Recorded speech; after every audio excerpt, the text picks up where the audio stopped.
a very long time ago, when I first did my reviews of the Beavercraft tools, um, one of the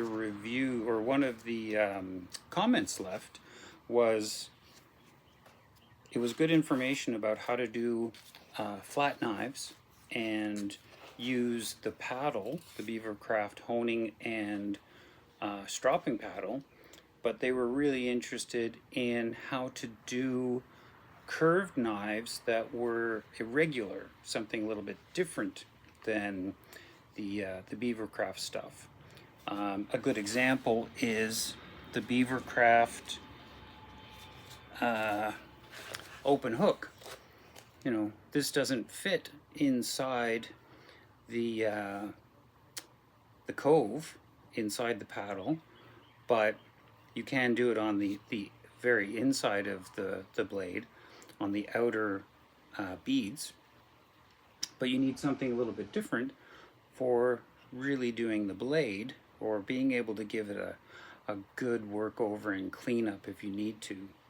So I am going to recommend something and demonstrate something that I've seen a bunch of different ways done, or a bunch of different craftsmen and craftspeople present it.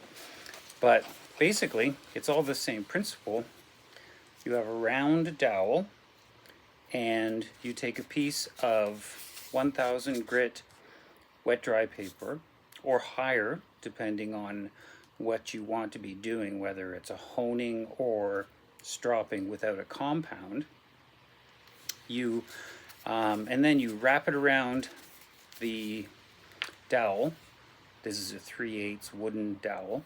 Wrap it around tightly, secure it at both ends, and the fact that it's got a little flap here in the middle, that's not a big deal, so long as you utilize the flat, secure faces. And then every example of this method I've seen, it's always a good idea to clamp or secure the tool in some way, which is a little bit different than if you needed to sharpen something, because then you want to hone something, or strop it.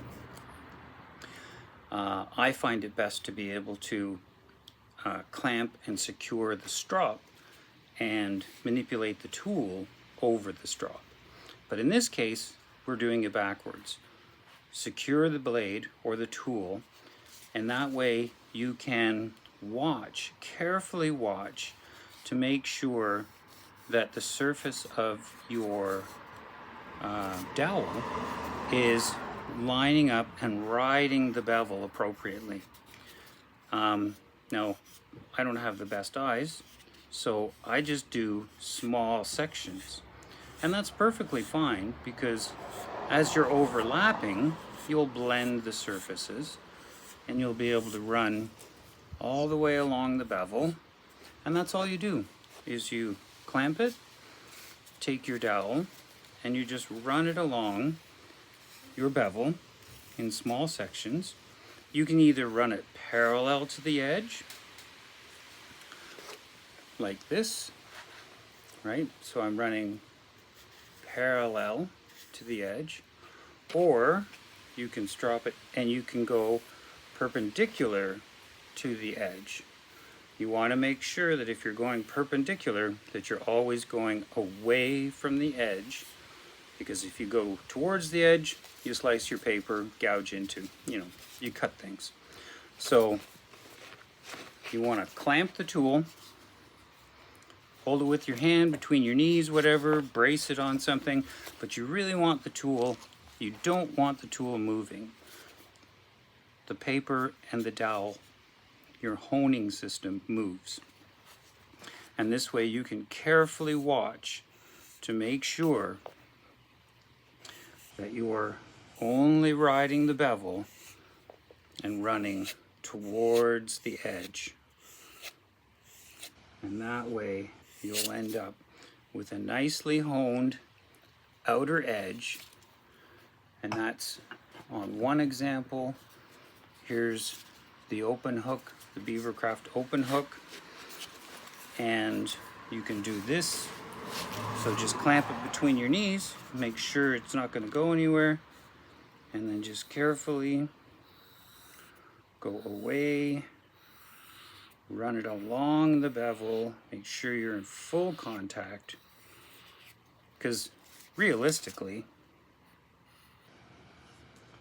no, you can't see it, you're only coming in contact with a very small section of this, of the circumference of this dowel.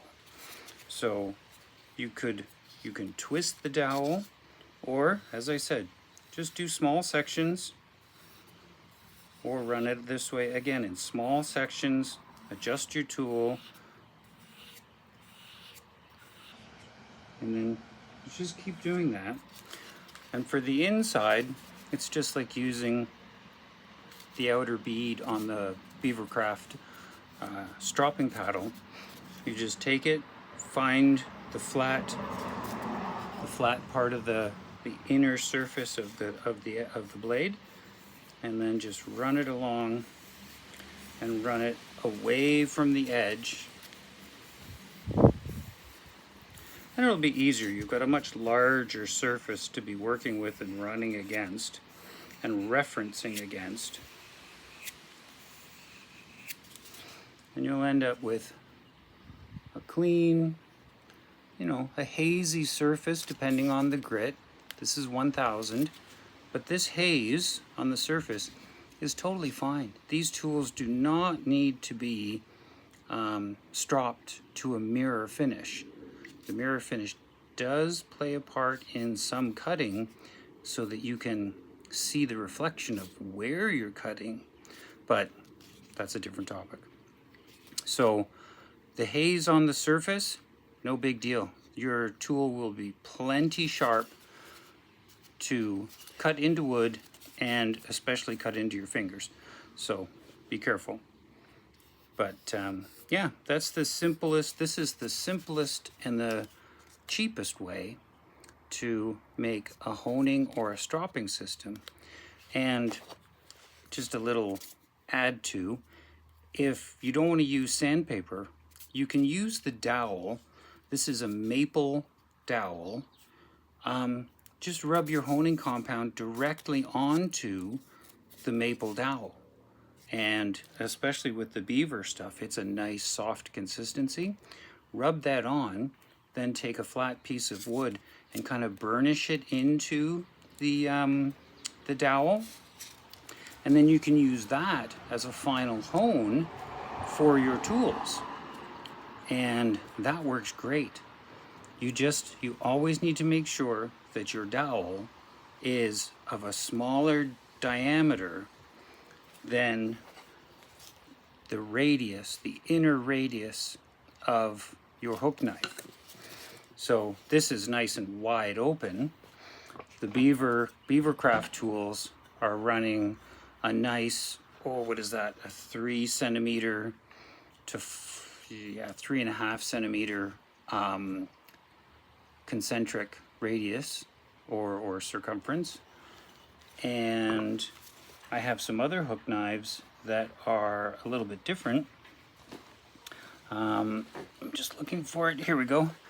This is a castrum knife, and this is a compound hook, so it's nice and tight at the end, but it opens up, so it looks like almost like a question mark.